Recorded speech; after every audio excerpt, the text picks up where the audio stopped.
Selamat pagi, hari ini kita akan mempelajari HTML image dan HTML table. Tujuan kita mempelajarinya antara lain, 1. Mahasiswa dapat mengenal tag image dan tabel pada HTML dan kegunaannya. 2. Mahasiswa dapat membuat halaman web dengan mengimplementasikan tag image dan tabel. Gambar akan membuat website kita terlihat lebih menarik. Karena otak kita lebih mudah menyerap informasi dengan visual dibandingkan hanya teks saja.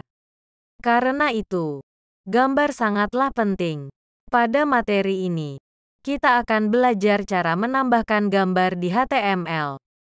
Gambar di dalam suatu web page merupakan daya penarik bagi pengunjung suatu website. Umumnya website dilengkapi dengan gambar-gambar untuk membuat orang tertarik untuk melihat dan membaca isi yang ada di suatu website. Umumnya browser web dapat menampilkan inline image, yaitu gambar yang disajikan bersamaan dengan teks, yang mempunyai format XBitmap, XBM, GIF, atau JPEG. Format-format gambar lain juga sedang ada yang digabungkan ke dalam browser web. Misalnya, format PNG, Portable Network Graphic. Setiap gambar akan membutuhkan waktu tambahan untuk di-download dan memperlambat awal penampilan suatu dokumen dalam browser. Karenanya hati-hati memilih gambar dan menyertakannya ke dalam suatu dokumen. Tag HTML IMG digunakan untuk menyisipkan gambar di halaman web. Gambar tidak langsung dimasukkan ke dalam website begitu saja, tetapi gambar ditautkan ke halaman website menggunakan tag IMG. Tag IMG berfungsi untuk merujuk file sumber gambar tersebut berada. Disimpan. Tag IMG kosong. Hanya berisi atribut. Dan tidak memiliki tag penutup. Tag IMG memiliki dua atribut yang diperlukan. SRC. Menentukan jalur ke gambar. Merujuk ke file sumber gambar. Alt. Menentukan teks alternatif untuk gambar. Catatan. Saat halaman web dimuat di browser, pada saat itu server akan mengambil gambar dari tempat penyimpanan file gambar tersebut. Maka, pastikan rujukan file gambar benar agar bisa ditampilkan di halaman web. Jika salah, halaman tidak akan menampilkan gambarnya dan yang ditampilkan hanyalah icon tautan gambar rusak dan alt-nya. Atribut alt diperlukan untuk memberikan teks alternatif untuk sebuah gambar. Jika karena alasan tertentu tidak dapat melihatnya gambar, karena koneksi yang lambat, kesalahan pada atribut SRC, atau jika pengguna menggunakan pembaca layar, maka atribut alt akan menggantikan gambarnya. Nilai atribut alt harus mendeskripsikan gambar. Jika kita memiliki gambar di subfolder komputer kita harus menyertakan nama folder di atribut search. Apabila file gambarnya tersimpan di folder yang berbeda, maka kita hanya perlu menuliskan alamat pathnya. Misalkan, kita akan menyimpan gambar di dalam folder images. Lalu bagaimana kalau gambarnya berada di internet atau website lain? Nah, jika kita menggunakan gambar dari website lain, kita harus menuliskan alamat URL lengkap dari gambar tersebut. Beberapa situs web menunjuk ke gambar eksternal di server lain.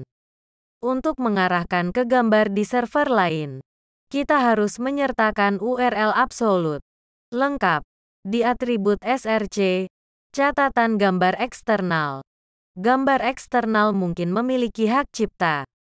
Jika kita tidak mendapatkan izin untuk menggunakannya, kita mungkin melanggar undang-undang hak cipta.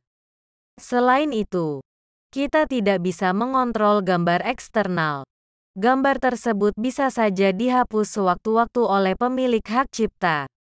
Anda bisa menentukan ukuran gambar yang tampil dengan menambahkan atribut height untuk mengatur tinggi gambar, dan menambahkan atribut width untuk menentukan lebar gambar yang tampil.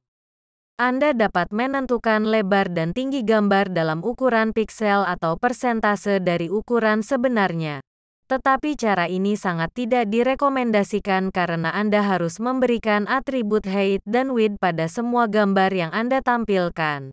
Jadi cara untuk mengatur ukuran gambar yang benar Anda bisa menambahkan kelas atau id pada tag IMG dan kemudian mengatur tinggi dan lebarnya menggunakan CSS.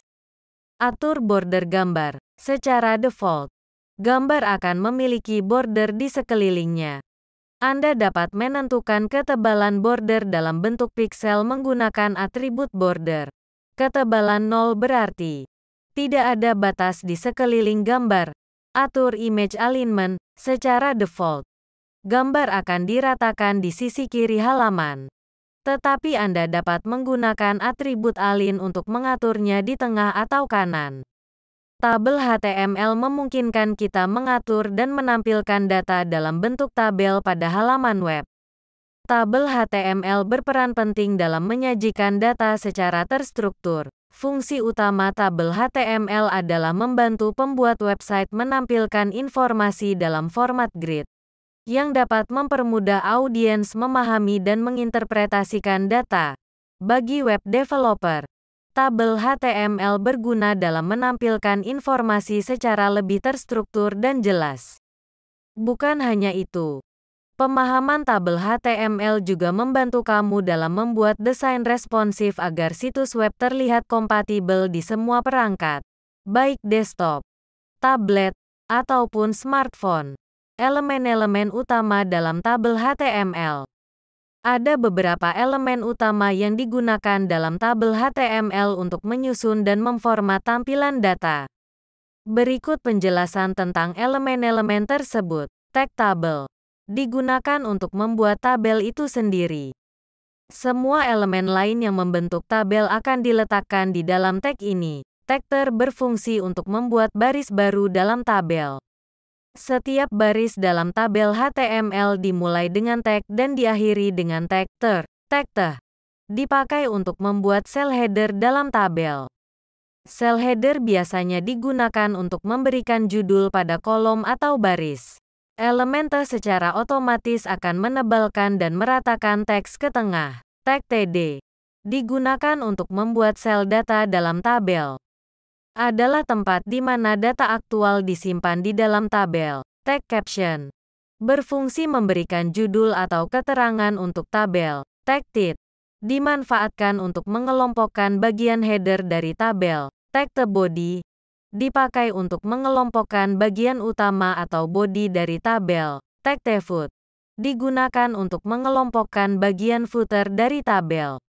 Biasanya digunakan untuk menjumlahkan data atau memberikan catatan kaki. Tag call group dan call. Kedua elemen ini dipakai untuk mengatur properti kolom.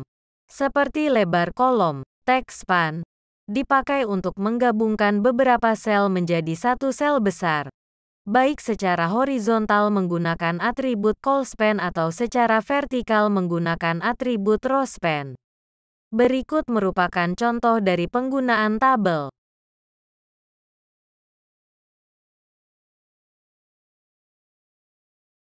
Menggabungkan kolom dengan kolom lain dan baris. Merge. Untuk menggabungkan kolom dapat menggunakan tag th atau td dan menentukan jumlah kolom yang akan digabungkan. Untuk menggabungkan baris dapat menggunakan tag th atau td dan menentukan jumlah baris yang akan digabungkan. Menggabungkan sel dan mengatur header pada tabel HTML merupakan teknik untuk membuat tata letak yang lebih kompleks serta informatif.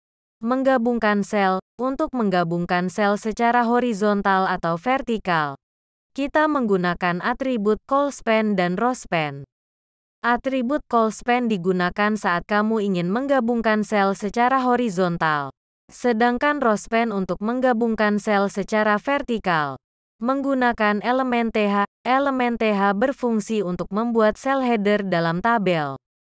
Sel header biasanya digunakan untuk memberikan judul di setiap kolom atau baris. Sementara teks dalam sel header secara otomatis akan ditebalkan dan diratakan tengah oleh browser. Untuk mengisi data ke dalam tabel HTML, kita menggunakan elemen td, singkatan dari data cell. Setiap sel data dalam tabel harus diawali dan diakhiri dengan tag ini. Sel data akan disusun dalam baris TR untuk membentuk struktur tabel yang lengkap. Selain itu, Kita juga bisa menggunakan atribut seperti rowspan dan colspan untuk mengatur tampilan data dalam tabel. Seperti yang dijelaskan sebelumnya, atribut ini memungkinkan kamu menggabungkan sel secara vertikal maupun horizontal untuk menciptakan layout yang lebih kompleks. Berikut contoh penerapan elemen less than td greater than dan atribut rowspan dan colspan dalam tabel. Mengatur border dan style pada tabel HTML merupakan upaya untuk meningkatkan tampilan dan membuatnya lebih menarik. Kamu bisa melakukannya menggunakan kelas dalam CSS. Cascading Style Sheets, yang memungkinkan kamu mengubah berbagai aspek tabel tanpa mengubah semua elemen tabel. Kita juga mengatur padding untuk membuat jarak antara konten dalam sel dan batas sel, serta menggunakan properti teks align di CSS untuk meratakan teks ke kiri. Dengan mengedit melalui kelas, kamu dapat menghindari pengaruh perubahan style pada semua elemen tabel di website. Berikut output dari kode HTML dan CSS. Tabel ini memiliki border hitam di sekelilingnya dan di sekeliling setiap sel. Selain itu, setiap sel memiliki padding sebesar 15 px yang membuat jarak antara konten dan batas sel. Teks dalam setiap sel diratakan ke kiri. Tugas: buat program pada slide berikut sampai slide terakhir. Modifikasi program tersebut menjadi tampilan yang menarik, dan jelaskan isi program tersebut. Sekian penjelasan materi hari ini. Terima kasih dan jangan lupa like, comment, and subscribe untuk mendapatkan materi terbaru dari kami.